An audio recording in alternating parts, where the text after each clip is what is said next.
Hi, hello guys. Nonton गासिबो फैनायनि सोनारबा लोगोफोर दिनैहा आङो माने गोदान फरायसालि नायनो थांबाय माने आङो जि फरायसालियाव आङो फार्स्ट जइन जादोंमोन बे फरायसालिनिफ्राय आंखौ रेसनेलाइज खालामनानै गुबुन फरायसालियाव लांबाय सिगांनिख्रुइ एसे भितराव सखनबोबाय आंखौ 2 किल'मिटार गोजानाव माने आं थानायनिफ्राय 4 किल'मिटार जाहैबाय दा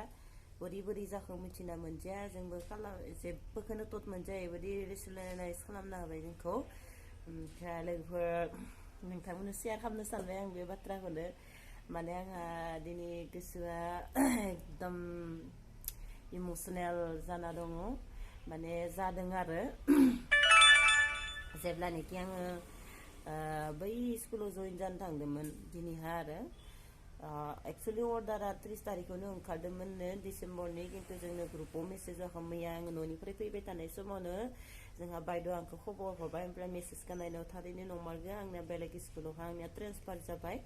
बेनिफ्राय मा बुंदों लोगो बे समाव बरपेटा मोनफैदोंसोम माने ट्रेना मैयायै बरपेटायाव लासैल' फैदों ओमफ्राय गारियाव फैनो गोनांमोन लामायावनो गाबबोबाय आङो माने आरो बायद'नि सिगाङावबो गाबहरबाय बिनिफ्राय आरो लोगोफोर गार्जेन सासे फन खालामदोंमोन टिउसन लानो ओंखारदोंमोन माने ओरैबायदि जादों मा बुंगोन आरो लोगोफोर मोदैयानो र' गान रावखौनो रायलायनो हाया जादों बेनिफ्राय आरो दिनैबो जइन जानो थांनायाव माने ओरैबायदि खालामदों दा आं जिबा गोदान फरायसालियाव जइन जादों बे फरायसालिनि जायबा जोंदोंनो एखेलगे एखेयैनो माने एमप्लयमेन्ट मोननाय आरो बे बायद'खौबो माने बेलेग स्कुलाव लांबाय आरो बेना मोजाङानो जादों जाय स्कुल लांदों एसे खाथियाव लांदों आंनि एसे भितर जाहैबाय दा आंखौ बिनि स्कुलाव लांबाय माने सोलाय सोलु खालामलायबाय आरो बेनिफ्रायहा बिसोरनि फरायसाफोराबो ओरैबायदि गाबगासिनो बेबायदिखौ गोसोखांनानै ओमफ्राय आङो खथायाव हाबहैबाय खथा आरो बेयाव हाबहैनायावहा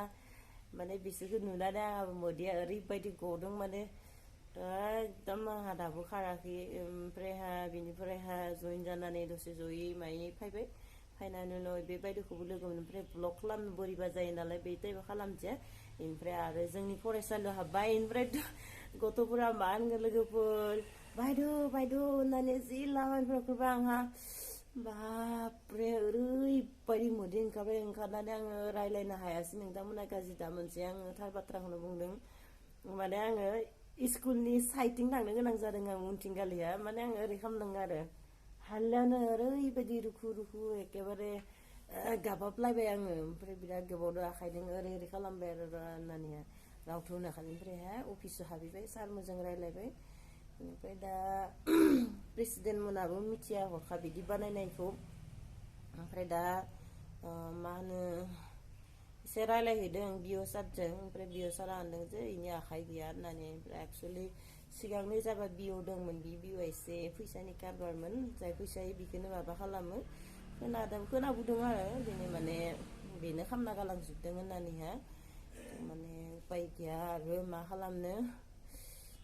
दुखुबाबो आरो सानसेबाबो गारना थांनांगोन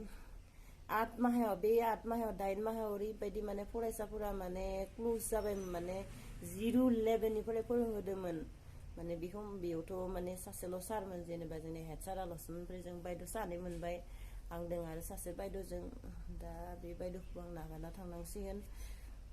माने मा बुंगोन आरो लोगोफोर उपाय गैया सरकारनि साख्रि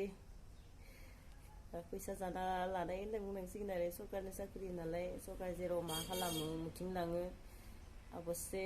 सानसेबाबो आङो न' खाथिसिम थांगोन देलाय मिउचुवेल लानाबाबो मिउचुवेल मोननायबा मोनैखायसो थाबाय थेवब्लाबो आरो इसेबां हरखाबै माने जानुवारि गोदान बोसोर 1 तारिखआ थांदोल'सो बे 1 तारिख खालिनो आरो बेबायदि खबरखौ मोनना होनायाव जोबोद दुखु मोनदों आरो मा खालामनो आरो लोगोफोर गाज्रि दा मोनसे लोगोफोर नोंथांमोना बे बाथ्राखौ शेयार खालामनायनि थाखाय आरो मा होनो लोगोफोर आं आंनि ब्लगखौ नोंथांमोना नायलांबाय थाबानो जाबाय सापर्ट खालामबानो जाबाय बिदिब्ला दोनथ'नोसै